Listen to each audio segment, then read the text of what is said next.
Bonjour, Michel Delbos, professionnel de golf depuis 15 ans, certifié Titleist Performance Institute, créateur de Golf Training School Academy sur le golf du Beaujolais.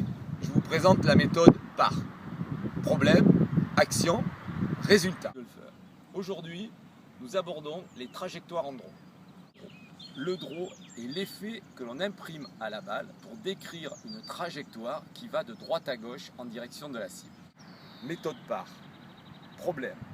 Le draw a deux objectifs. Premier objectif, attaquer le green en fonction de l'emplacement du drapeau, en recherchant la zone sécuritaire si le drapeau se situe près d'une zone de danger, eau, obstacle, bunker. Action. Le draw se caractérise par un certain nombre de principes mécaniques.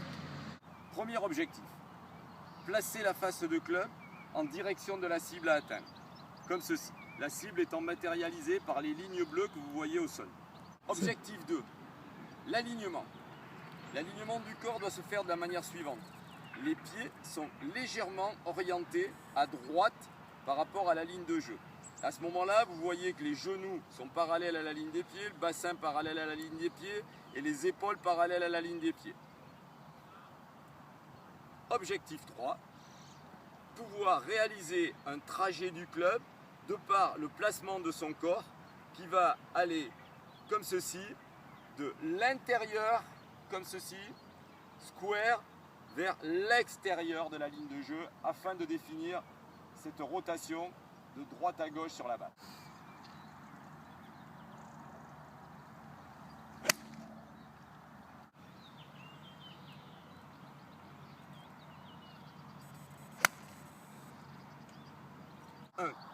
Exercice des cônes. Vous installez comme indiqué la face de club sur l'objectif, les pieds légèrement alignés à droite afin d'avoir un alignement du corps légèrement fermé par rapport à la ligne de jeu.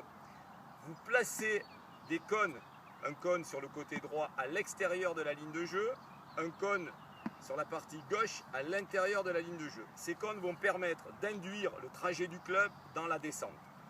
Une fois que vous avez mis en place l'exercice, vous allez avoir un pivot du corps qui va se réaliser légèrement à l'intérieur de la ligne de jeu et le downswing, la descente du club, va se produire de l'intérieur sans toucher le cône arrière square et qui se termine vers l'extérieur comme ceci en ne touchant pas le cône avant.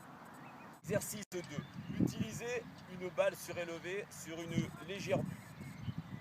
Voici comment cela se présente. Lorsque vous êtes sur la butte, toujours alignez votre face de club sur la cible.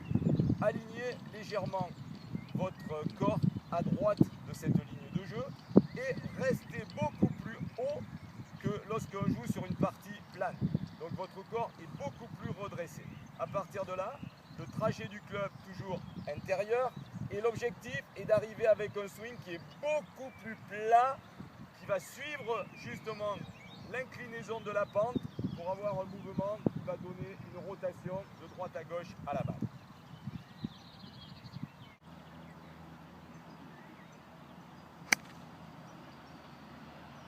Avec mes conseils, les exercices et ma méthode, vous devez obtenir la maîtrise des effets en draw.